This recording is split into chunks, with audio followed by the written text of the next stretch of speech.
So we're gonna be checking out this video that look at this screenshot of Roland Martin. If this doesn't tell you what type of clown he is, you would allow yourself to be speaking in this fashion. Anyway, I'm stop. Let's Brandon Johnson, of course, disagrees, and he calls Trump's ICE thing militarized, and of course, virtue signalers like this guy, Roland Martin, is going to defend Brandon Johnson. So let's see. So Chicago Mayor Brandon Johnson often has a lot of back and forth with reporters in Chicago regarding his work. He posted this the other day that caught my attention. So I love it when he claps back on haters. Why do you think you are struggling, you and the city council collectively struggling to make these committee assignments? I spoke to Alderman today. He said one of the problems is your office is not speaking with enough aldermen. You limited this negotiation to the Latino and Black caucuses, and these discussions should start sooner. Who told you that?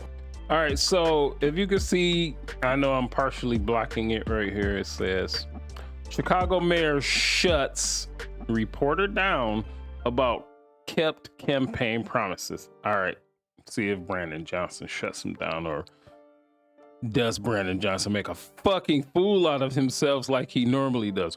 Who told you that? He's already got started. Let's see. Okay, Alderman Emmet said it should. Okay, so someone said that I'm not speaking to all members of the different caucuses that are represented here. That's just dishonest. Is it true of this reorganization It's specifically? dishonest. It's not true. We speak with all of the different interested parties that recognize that our number one priority right now is to build the safest, most affordable big city in America. Look, let's just walk through the record here for a second. Paid time off. It was a promise. We made it. We did it. Abolishing the sub-minimum wage. A promise. We made it. We did it. Right? Ensuring that we have green social housing. It's a promise. We did it. The ADUs, promise. We made it. We did it. This agreement with Jackson Park and individuals who could be impacted by gentrification. We made a commitment. We did it. Right? Every single promise that I put forward to ensure that we build the safest, most affordable big city in America, we're accomplishing it. We had an historic action today where over 200 years collectively of time in prison, jail, we were able to settle that case. No other administration in the history of Chicago has been able to accomplish that. The $1.25 billion bond investment to build more affordable homes and economic development. We have an airport that is breaking records every day. Hotel occupancy is up. Tourism is up. Ridership on our trains are up. And violence is down. I mean, I hear you, but government is still functioning. Look, there's a lot of work for us to do, but you can't sleep on the fact that our investments, I should have mentioned mental health and behavioral health service as well. Oh, duh. The investments that we have put forth based upon promises that we have made for communities that have been. Now, I'll just have to go back and do a real deep dive into all these things that he's talking about. But one of the things that stands out to me, like always, is this affordable housing thing. I mean, that sounds great on paper, but how many times do you have to give affordable housing for it to turn into a shithole? Remember the projects.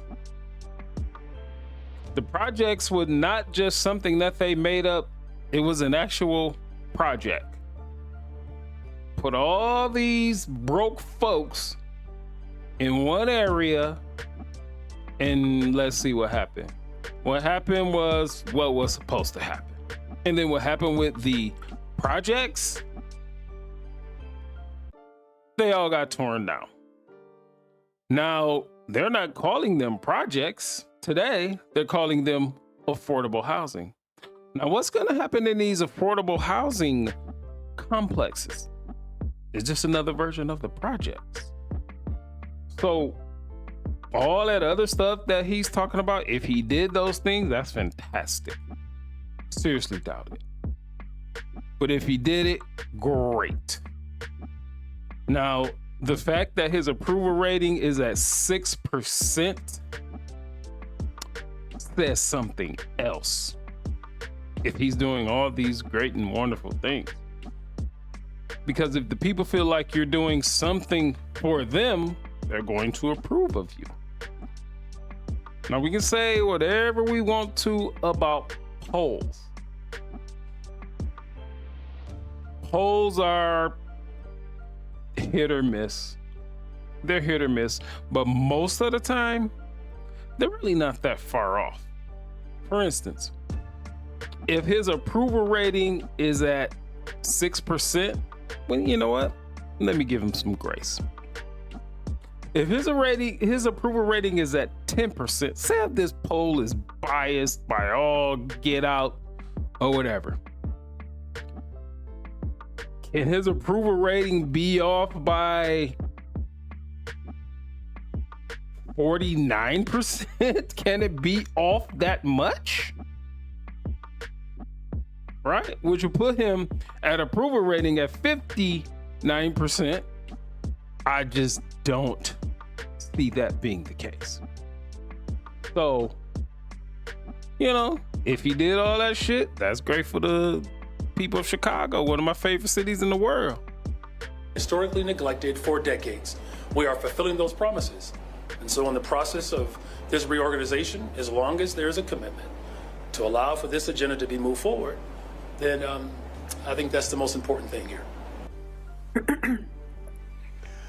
Now, folks, the latest. Donald Trump has sent federal law enforcement to the streets of Chicago. Just yesterday, you saw massive numbers of cops moving on Michigan Avenue, holding their guns, other parts of Chicago. This is about, folks, what this really is about. This is all about being a television show. Now, this video here got lots of attention. They were trying to chase down the delivery driver on his bicycle. That's well, funny. Guess what? He They were a got little away. slow of foot, so he was able to get away. Yeah, that's talking funny. about looking like idiots. And so that's all this is. Here's another example of how they have been swarming folks. In fact, one reporter posted how they were attacking reporters, firing pepper spray and rubber bullets at them. And so we've seen these officers acting really in an extremely aggressive. And we have to keep in mind that people like Roland Martin and people of his ilk, it's always their agenda to report the things that don't look positive in your eyes. But I think for police officers, swarming one person is better for everybody, right? Because if you can imagine one, we'll say a law enforcement person trying to take down one person is not good. There's more of a chance of one or both of them getting hurt. And that sounds ridiculous for me to even say that. But the facts are the facts. These four, which we saw in this previous shot, they swarmed him. They were able to get him detained. Nobody is hurt too much. He was hurt because he was pressed to the ground, but that was because of his own doing. Nobody told him to fucking be on top of the car and then jump off. Why you running, bruh? Manner today, Mayor Brandon Johnson addressed Donald Trump sending these cops to the streets of Chicago, and here we go. Thank you, Governor, and good afternoon, everyone. Good afternoon. I'm grateful to all of the elected leaders here, the community, business, and faith leaders that are joining us today. Many Chicagoans were shocked and appalled to see videos of heavily armed, masked federal agents in our streets yesterday. The reality is that this stunt has nothing to do with public safety. This is about politics, money, and power. The president is using his militarized force the exact way he intended, to advance his political goals. He wants to militarize our cities, whether that's through ICE or through the National Guard or the United States Army or Armed Forces. He wants to provoke conflict so that he can use this as a pretext to send even more federal agents into our city. That what he want to do? What we saw yesterday was an absolute disgrace. Families, visitors, everyday Chicagoans were out enjoying our city, and they were met with dozens of heavily armed federal agents aiming to strike fear in our communities. They targeted street vendors and construction workers, just trying to make an honest living. They made a little girl act as a translator as they took her family into custody. These are heartbreaking scenes that have nothing to do with making our city safer. My question to these masked, heavily armed individuals is simple. What could you possibly need an automatic weapon for? The only... Are you... Is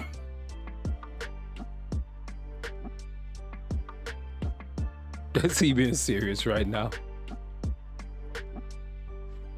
Is he really being serious right now? What could you need an automatic weapon for? Are you questioning any of the gangbangers that have murdered 700 and some folks in your city? Never heard you say anything about that. Have you ever asked them why they need switches, Brandon? Nah, you don't do that. Nah, you don't do that. You vilify the police. You defund the police in the way of shrinking down their budget to where they can't hire any new police. But as a progressive Democrat, just like all of y'all do, y'all so fixated on Donald Trump and what he's doing. Well, just a little food for thought. Just something. Trump, many years ago, decided to build an entire skyscraper in a prominent part of your city. He gave the okay to do that. Do you know why he did that at that time? Because crime was at an acceptable level. You're never gonna get rid of crime. We know that. But it was at an acceptable level. And you come on here and you fixate yourself just like all you progressive Democrats do, but you're not addressing the problems that are actually in your city. How about talking to all these men that you say that you're asking why do they need automatic weapons? To me, I do that. Y'all coming into my city, whoa, wait a minute. We gonna meet over here. Let's talk about it. Because my police officers know much better than any of y'all coming from all over the country. Here's what we're gonna do. I'm gonna need all you ICE officers and all of y'all to do these things. That way, that'll free up my police officers that know the community to be more effective in actually doing what? Policing. But no, just don't talk to them just like Democrats do when things are not in their favor. They just don't want to talk, which is the most cowardice, weakest thing to do. Communication. Y'all always tout the First Amendment. Let's talk about it. We're not gonna agree on everything, but this is your city. This is your police department. Y'all know better than us coming in from fucking Arizona or Utah or Louisiana. Y'all know better than us what the layout is, where the police, in these cities know everything and everybody and what's going on. They know. Oh, they know. They know gangbangers, who's at the top, what they doing, where they live. They know all this shit. So, and you know this. Brandon knows this. So why not coordinate with them and then let the police do the policing, since you defunded the police by not hiring police? But no, I guess that just makes too much fucking sense, don't it? Plausible explanation is that their aim is not to carry out their duties, but instead strike fear in our communities. If you are following the law, if you are in accordance with the Constitution, if you have a criminal warrant, then there is no reason to cover your face. This comes on the heels of the revelation that was reported on MSNBC that Tom Homan, the so-called border czar, accepted a $50,000 bribe from undercover What that got FBI to do with agents anything? in exchange for lucrative detention center contracts. So let's call it what it is. Tom Homan sold out the American people for $50,000 in cash. Oh, okay. And that's why I'm calling on the federal government to appoint an independent investigator to review every single contract in the city of Chicago, the county and the state, related to any ICE detention centers. The people have a right to know if these contracts are legitimate or if they were granted as a result of outright bribery and corruption. Oh, really, Brandon? You want to call them out for 50,000? Okay. Let's do that. But can we call out the hundreds of millions of dollars that you spent on so-called illegal immigrants with all these facilities that went to companies of friends and families that you know about?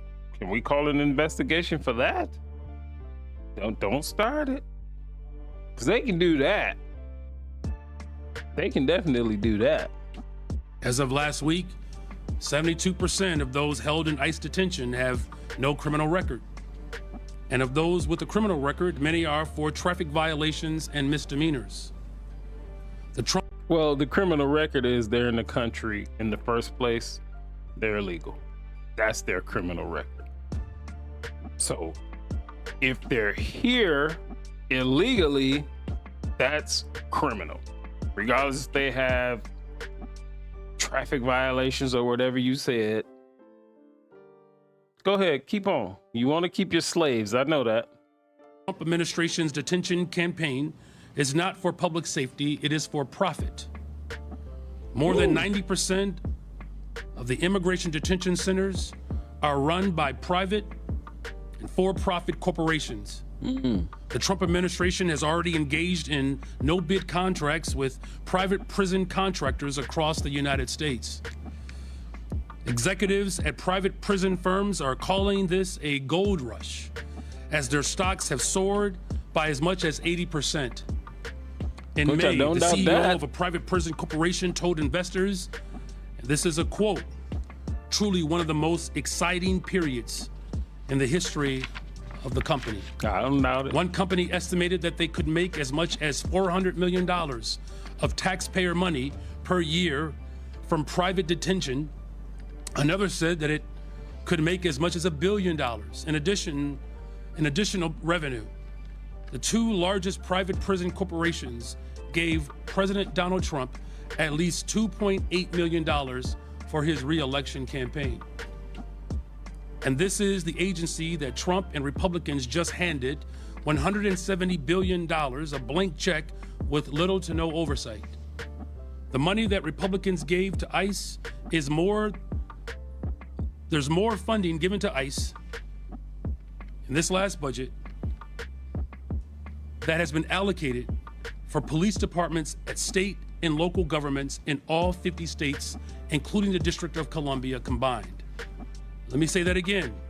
Trump gave his personal militarized force more money than all other local and state police funding combined. And the guy they put in charge of that funding was bought for $50,000 in cash.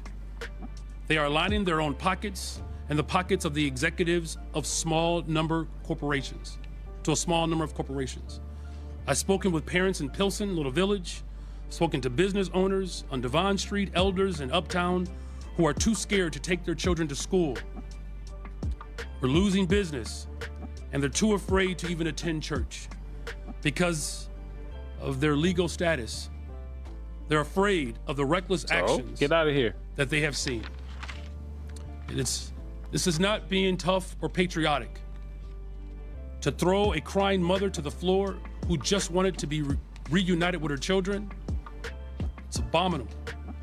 It's not law and order to body slam a 79-year-old business owner, an American citizen, for trying to produce the papers of his employees.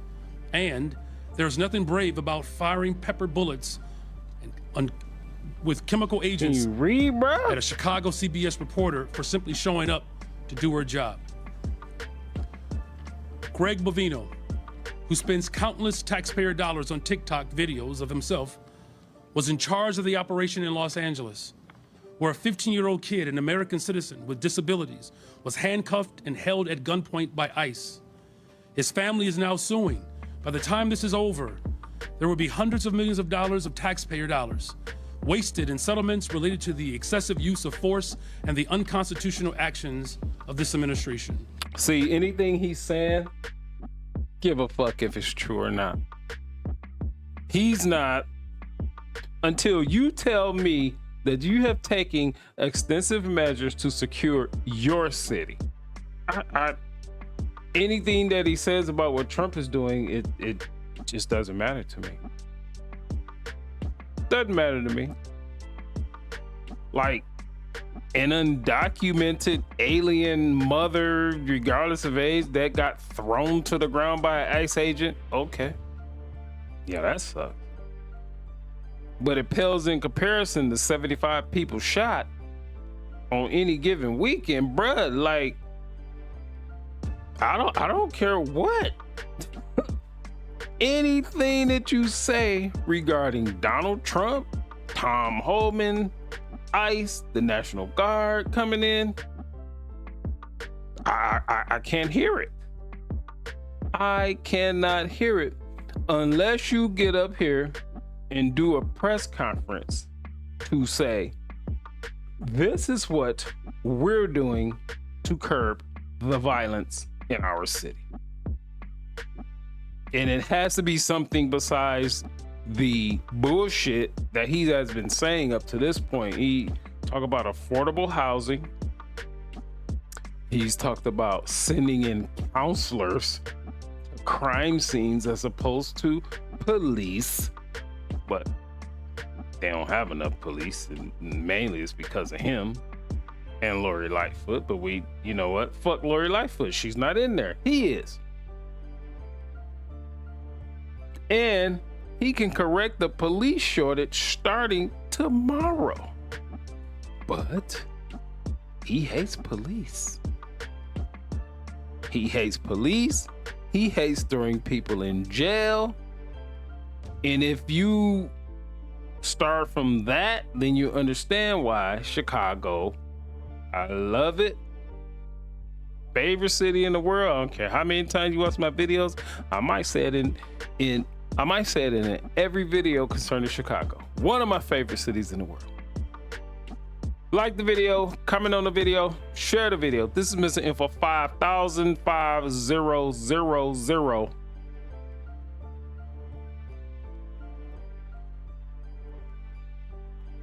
Peace.